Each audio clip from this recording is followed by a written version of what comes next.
Este é o Canal Now.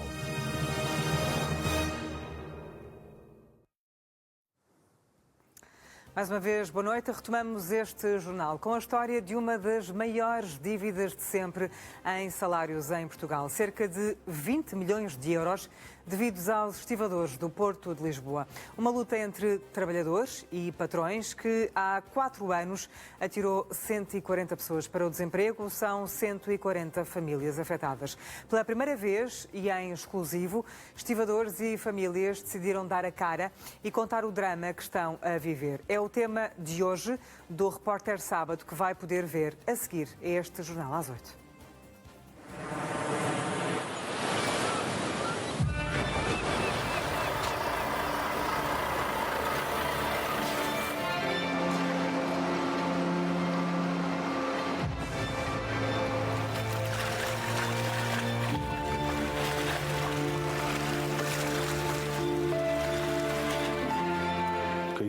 Muito grande. Não conseguimos pagar a casa e tivemos que a vender. Divorciei-me da minha mulher na altura.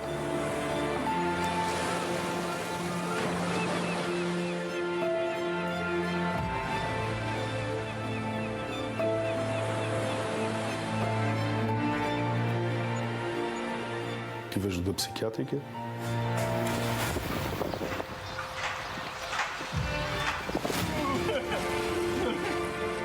Sampaio.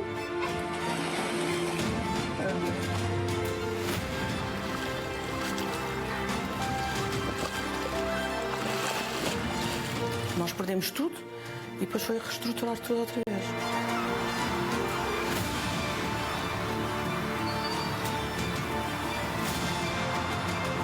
Olha, não ter dinheiro para pôr gasolina para ir trabalhar. Não ter dinheiro no bolso para almoçar. 3 grupos multimilionários são os senhores que mandam nisto tudo, entre os quais a Ilport Holding, o grupo turco que se tornou líder na atividade portuária em Portugal. São eles agora os protagonistas de vários processos em tribunal sem fim à vista. Isto é a questão de, na nossa opinião, de não haver limites nem éticos, nem de decência para o modo como se atraiu o investimento estrangeiro. Valia tudo? Na nossa opinião, sim. Em que medida é que o poder público pode obrigar privados a cumprir alguma obrigação dessa natureza? O governo não precisa de forçar ninguém a nada. Os senhores ministros desta República têm poder e capacidade de influência. E não há empresa neste país que seja incapaz de dizer que não a um senhor ministro da República. Fomos uma moeda de troca. Para esta empresa turca fazer um investimento que fez no Porto, 122 milhões que investiram ali, e eu acho que nós fomos uma moeda de troca para isso.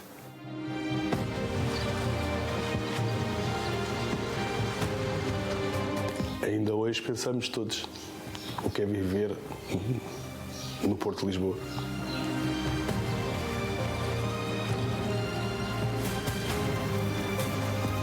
Todos nós temos saudades, que é a nossa palavra mais portuguesa, é a saudade.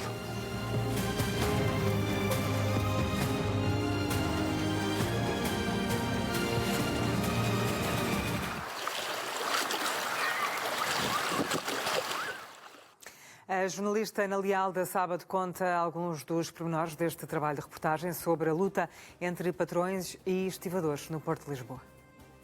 Estamos a falar da maior dívida, se não a maior dívida de sempre, de salários em Portugal. E estamos a falar de 140 homens, que incluem 140 famílias, de facto, que foram atiradas, descartadas do Porto de Lisboa e, portanto, estão no desemprego. Há 4 anos. Há 4 anos, exatamente. Portanto, são famílias que, pela primeira vez, deram a cara e que tiveram a coragem de abrir as portas de sua casa para mostrarem, de facto, o que tem sido este drama vivido durante todos estes anos, com a diferença do governo, que também é isto que está aqui em causa. São famílias que passaram dificuldades, que perderam casas, que tiveram dificuldades em conseguir gerir uma vida com filhos, como todos nós, e que tiveram como resposta dada por parte do Governo a indiferença, para não dizer outra coisa. Ou seja, é um processo que, segundo o advogado destes mais de 140 estivadores... Porque é um processo judicial já... Há vários processos a decorrerem em tribunal, alguns já ganhos pelos estivadores. E está connosco neste Jornal às 8, aqui no NAU, Miguel Correia da Silva, advogado, representa cerca de 80 estivadores do Porto de Lisboa. Boa noite, obrigada pela presença.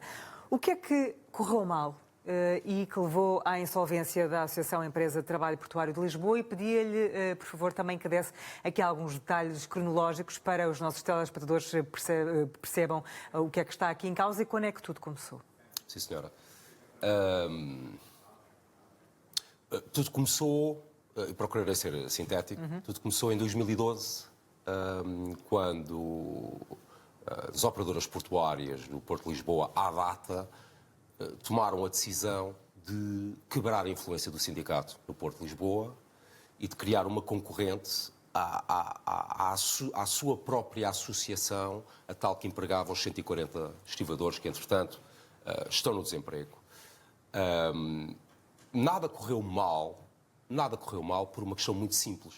Nós estamos a falar de uma associação que empregava 140 trabalhadores, estivadores, associação essa que era propriedade das próprias operadoras portuárias. Portanto, elas eram as proprietárias e as únicas e exclusivas clientes da sua própria associação. Portanto, por definição, na nossa opinião, não há forma de correr mal quando os proprietários do seu próprio mercado. E quando os proprietários desta associação, que tinham os estivadores, associação criada em 1994 por iniciativa do Governo de Portugal, quando as proprietárias no mercado fechado são as únicas e exclusivas clientes e não aumentam preços durante cerca de 30 anos, os preços que se cobram a si próprias, não há forma, por definição, de ser uma insolvência fortuita, que aconteceu por acaso, naturalmente, como acontece a tantas empresas que estão sujeitas às regras do mercado. Portanto, o que está a querer dizer é que foi algo planeado.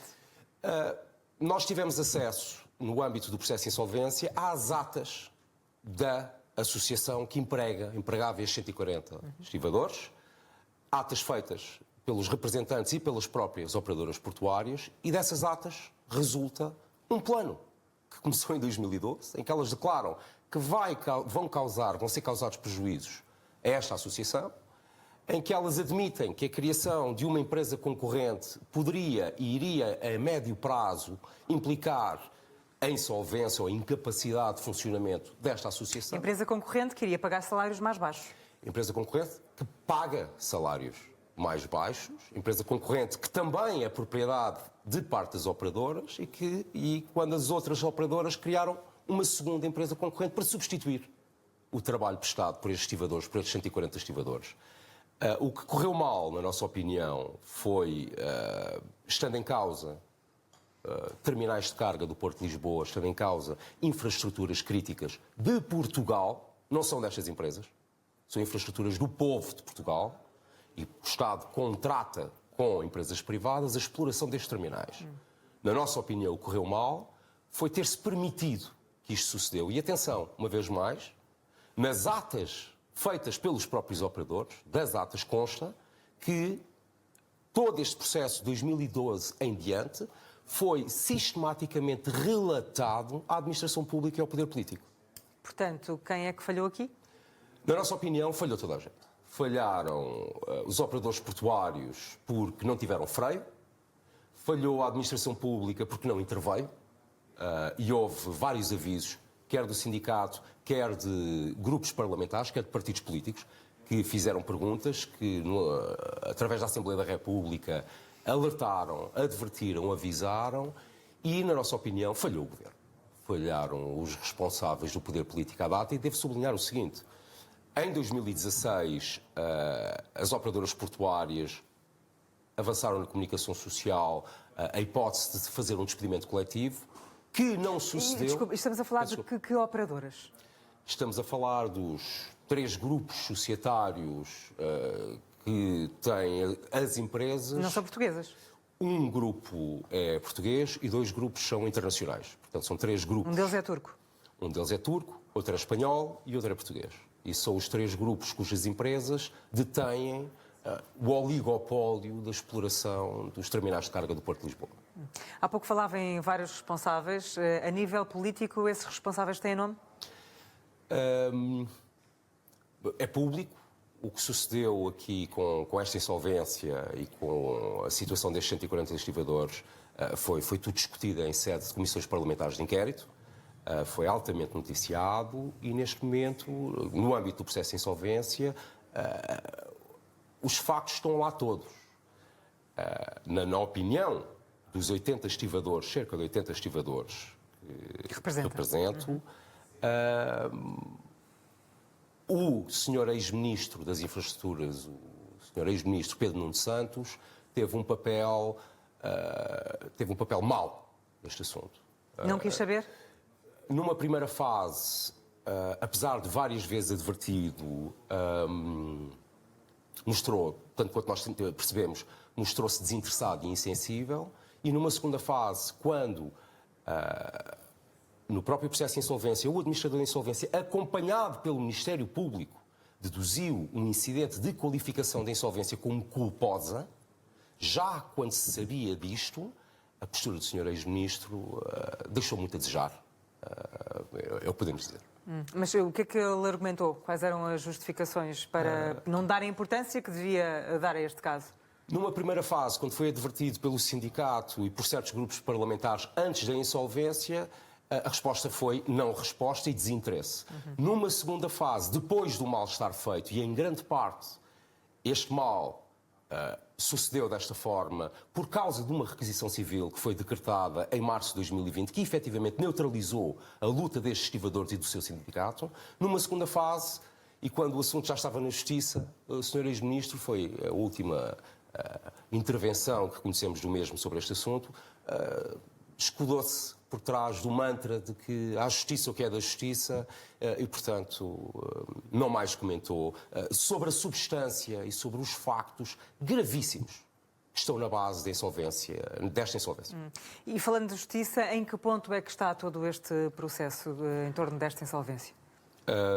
Eu represento cerca de 80 estivadores num total de 140.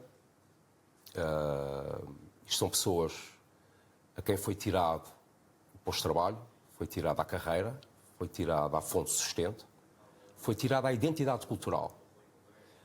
Isto são pessoas que representam 3.000 anos de sucessão de estivadores nas margens do Rio Tejo. Foram completamente desenraizadas. Mas não tiraram a estas pessoas a dignidade. Não tiraram a estas pessoas a força e a capacidade de reagir, de se defender e de pedir justiça recorrendo aos nossos tribunais. O que é que elas pedem? Foi apresentada participação criminal pelo que se entende ser a comissão de um crime, por haver sérios indícios de que estamos perante uma insolvência do termo técnico, dolosa agravada. Isto é a opinião dos meus clientes. Eu subscrevi a participação criminal. Paralelamente reclamam o reconhecimento da transmissão dos seus contratos de trabalho por uma razão muito simples. O trabalho por si prestado nesta associação passou, ali entre fevereiro e março de 2020, a ser feito pelas empresas concorrentes das próprias operadoras portuárias, que eram igualmente as proprietárias únicas e exclusivas clientes da própria associação. Mas devo dizer o seguinte, estas pessoas, apesar de terem perdido tudo, não perderam a capacidade de reagir, a capacidade de lutar e de procurar justiça. Estas pessoas, apesar de tudo o que sucede, apesar de se sentirem abandonadas, quer pela administração pública, quer pelos responsáveis do poder político, falámos do governo, mas o Sr. Presidente da República também, apesar de ter intervindo em 2016, não interveio e não se mostrou interessado em 2020 e não se mostrou interessado com o destino e com a desgraça de 140 famílias. Apesar deste contexto todo, estas pessoas não deixam de lutar, não deixam de resistir, não deixam de se defender e de procurar reparação para o que sucedeu. E nesse sentido, há pouco já lhe tinha perguntado em que ponto é que está na Justiça todo este trabalho destas pessoas que representa? Está na Justiça, as participações foram feitas, os processos foram interpostos, estão em curso. vai ser o Ministério Público que vai avaliar esta situação e vão ser os tribunais portugueses que vão decidir, em última instância, o que é que efetivamente está em causa. Eu acho também importante sublinhar o seguinte: nós estamos a falar no caso das pessoas que eu represento, de 80 famílias, que, apesar destas circunstâncias e apesar da desgraça e dos sacrifícios que vivem, tiveram a força e a dignidade para pedir justiça e denunciar o que entendem ser matéria com relevância criminal. Mas deixe-me só dizer isto. E estas pessoas fizeram-no e fazem-no sob ameaça. De quem? Estas pessoas foram ameaçadas por escrito. Por quem? Pelos 3 grupos societários multimilionários de que aqui estamos a falar. E 80 famílias de estivadores, já desgraçadas, depauperadas, receberem uma ameaça destas por escrito, por terem recorrido à justiça deste país, estas pessoas entendem, estas famílias entendem esta ameaça como uma ameaça de destruição pessoal. Há algum caso que eu tenha impressionado mais, entre estas 140 famílias que ficaram afetadas? O assunto, na sua totalidade, é inacreditável e eu creio que é único neste país. Nós estamos a falar, no meio deste assunto todo, há o que, na minha opinião e pela minha experiência e pelo que eu conheço, a maior dívida de salários da história de Portugal, que esteve abafada. E 5 milhões dessas dívidas estão em discussão, em insolvência, e entendem as 80 famílias que eu represento que uma das causas para ter havido uma insolvência e não nenhuma das outras dezenas de soluções que podiam ter sido encontradas, como foram encontradas em 2016, junto do Ministério do Mar. Tento concluir, sim. Portanto, o assunto na sua totalidade é gravíssimo e é único. Concluirei dizendo o seguinte: apesar destas circunstâncias todas, apesar de estarem a recorrer à justiça sobre ameaça, estas pessoas não deixam de acreditar cegamente no seu país, não deixam de saber que o Porto e este país é do povo de Portugal. Não é das empresas, não é da administração pública, não é dos responsáveis do poder político. Muito bem. E aguardam o desfecho que lhes seja naturalmente desfavorável. Dr. Miguel Correia da Silva, muito obrigada pela presença neste jornal. Muito obrigado. Boa noite. Muito obrigado. Estamos no Porto de Lisboa, um colosso gerido por operadores portuários maioritariamente estrangeiros, com Heliporto, o grupo turco, a liderar a atividade portuária. Daqui saíram mais de 140 famílias que foram descartadas perante a indiferença de quem podia e devia ter agido.